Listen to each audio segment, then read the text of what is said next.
18वीं विधानसभा में आप भारी बहुमत से जीत करके आए और ऐसे सदस्य जिनको हम पाकर के खुश हैं, जिनका बहुत बड़ा अनुभव रहा है। आप सदन में कई मौकों पर कई समितियों के सदस्य रहे हैं, आपके पास अनुभव भी है, आप लोकप्रिय नेता भी रहे और क्योंकि उस शहर से आप आते हैं जिस शहर ने न जाने कितनी ऊंचाई तक कारोबार होते देखा है, वो ऐसा शहर एक समय पर मैनचेस्टर ऑफ इंडिया कहा जाता था, उस शहर से आप आए हैं। और मुझे उम्मीद है कि जब कभी भी हम लोग सवाल उठाएंगे, आप अपनी ड्यूटी निभाते हुए, क्योंकि बहुत बड़ी जिम्मेदारी स्पीकर की ड्यूटी है, जिम्मेदारी बड़ी है, क्योंकि उन्हें हम सदस्यों के राइट्स को प्रोटेक्ट भी करना है। कई बार ऐसा होगा कि जहां हमें आपकी जरूरत पड़ेगी और बिना आपके स्वस्थ लोकतंत्र नहीं चल सकता। हालांकि आप राइट साइड से आए हैं, लेकिन ध्यान आपको लेफ्ट में रखना है। अब आपको उन्होंने छोड़ दिया है, मुझे उम्मीद है निष्पक्ष हैं आप, और आपको अब छोड़ दिया उस स्थान पर बैठा करके। आप राइट की तरफ नहीं देखेंगे,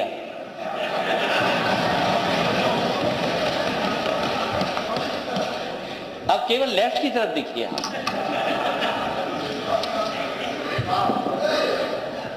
और ये हाउस के वो रेफरी हैं, आप हाउस के वो रेफरी बनेंगे आप कि कभी गेम का हिस्सा मत बन जाना, क्योंकि आप राइट से आए। क्योंकि ये समय उस बात का नहीं है कि नेता सदन ने जो कोरोना पे बात कही है, वो समय आएगा तो मैं कोरोना पे भी बात करूंगा, क्योंकि उस शहर से आप आए हैं जिस शहर ने कोरोना देखा था। और कैसा कोरोना देखा था? उस शहर के सेविंग अकाउंट बता सकते हैं कि अगर देश में सेविंग अकाउंट से पैसा कहीं अगर सबसे ज्यादा निकाला गया था तो वो कानपुर शहर था, आपका शहर था। इसलिए वो बहस का समय नहीं है अभी तो केवल हम इतना कहना चाहते हैं विपक्ष के होने के नाते कि समय समय पे आपके संरक्षण की जरूरत पड़ेगी, और जितना आप विपक्ष को मौका देंगे उतना लोकतंत्र मजबूत होगा। जितना विपक्ष बोलेगा और जितना सवाल विपक्ष उठाएगा, क्योंकि कई बार ऐसा होगा, और क्योंकि मैं भी वहां पर बैठ करके काम किया हूं, कि मंत्री बड़े तैयारी के साथ आते हैं, और कई बार आप सदस्य रहे हैं, आपने भी ऐसे ऐसे सवाल पूछे हैं, वो हमारे मंत्री कई बार जवाब नहीं दे पाते थे, मुझे खड़ा होना पड़ता था। इसलिए वो अनुभव आपके पास है, उस समय आपके संरक्षण की जरूरत पड़ेगी, क्योंकि आज इलेक्टेड गवर्नमेंट के आप स्पीकर हैं। हम सब जनता के बीच में गए थे, उसके बाद इलेक्ट होकर के आए, और जब हम इलेक्ट होकर के आए हैं तब हमने आपको इलेक्ट सर्वसम्मति से बैठाया है। आपको उतना ध्यान देना पड़ेगा कि जो इलेक्टेड गवर्नमेंट है वो कहीं तानाशाह गवर्नमेंट ना बन जाए।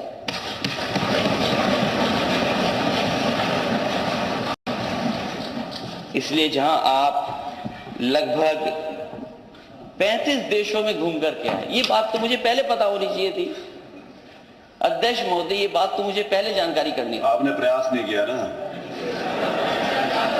और मुझे खुशी है कि अध्यक्ष ऐसे हमारे बने हैं कि अब जब कभी विदेश यात्रा होगी तो भूलेंगे नहीं हम लोगों को। ये ना करना कि राइट वालों को बिठा करके ले जाएं आप। हालांकि राइट में कुछ ऐसे सदस्य हैं वो विदेश नहीं जाना चाहते, और सही बात है तो सही बात है, वो विदेश नहीं जाना चाहते। और ये बात मैं इसलिए कह रहा हूं अध्यक्ष महोदय, उनका नाम मालूम हो तो बताइए, शुरू से आसानी हो जाएगी। आवाज मैं बात को आगे नहीं बढ़ाऊंगा अध्यक्ष महोदय। मैं इस बात को इसलिए कह रहा हूं कि विदेश जाने का कुछ लाभ भी है।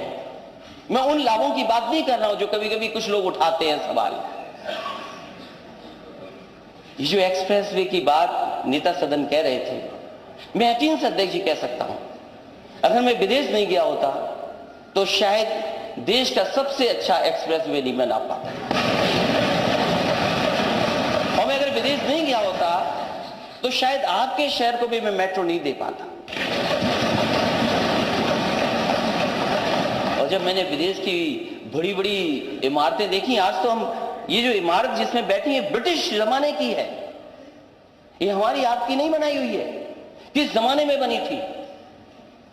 और मुझे खुशी इस बात की कि चाहे हमने ब्रिटिश परंपरा को निभाया हो, आप छिपे नहीं हो, हमने घसीटना नहीं पड़ा हो, लेकिन नेता सदन जिस बिल्डिंग में बैठते हैं वो आजाद भारत में समाजवादियों की बनाई हुई है। अभी मैं उस बहस में नहीं जाना चाहता हूं कि टेबल बड़ी बजाई गई थी कि 3 लाख जाने कितना 1000 करोड़ की सहमति हुई है। अध्यक्ष जी, आप उस पद पर हैं, हम आपसे बहस नहीं करेंगे, क्योंकि सच्चाई आप भी जानते हो, सच्चाई मैं भी जानता हूं। और जो सदस्य बोल रहे हैं, अध्यक्ष जी इनको कमरे में आकर बुला करके बता देना।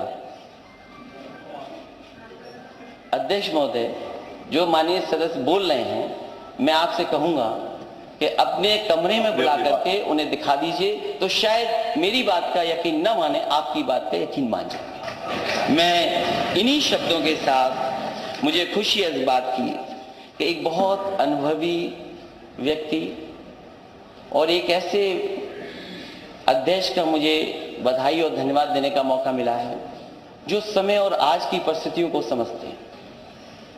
वो जानते हैं हम दुनिया में कहां खड़े हैं, वो जानते हैं कि हमें कितने कठिन रास्ते आगे तय करने हैं। जिस प्रदेश में और जिस प्रदेश ने इतने प्रधानमंत्री दिए, उस प्रदेश का नौजवान अगर फांसी पर लटक जाए क्योंकि वो अपना कैरियर नहीं बना पाया, शायद उससे बड़ा दुख नहीं हो सकता। आज ही जब हम आपका स्वागत कर रहे हैं, मुझे दुख है इस बात का। जब मैंने व्हाट्सएप खोला, अखबारों को मैंने देखा, तो मुझे वही तस्वीर नजर आई कि एक नौजवान को नौकरी नहीं मिली, इसलिए वो फांसी के फंदे पर लटक गया। और जब कल मैं शपथ ले रहा था, शपथ लेकर के अध्यक्ष जी मैं जब वापस गया हूं, तो मैंने देखा कि पेट्रोल पंप पर लूट करके एक गोली मार करके छीन करके ले गए। हमें और आपको सबको, पूरे सदन को मिलकर के जहां लोकतंत्र को मजबूत करना है, वहीं हमारी जिम्मेदारी ये बनती है, अध्यक्ष महोदय, आपके दिशा निर्देश में उत्तर प्रदेश कैसे खुशहाली और तरक्की के रास्ते पर जाए। मैं आपको बधाई देता हूं, मुबारकबाद देता हूं। एक ऐसे अध्यक्ष को पाया है जो हंसमुख है, जो हम जैसा ही हंसता है। मुझे इस बात की खुशी है।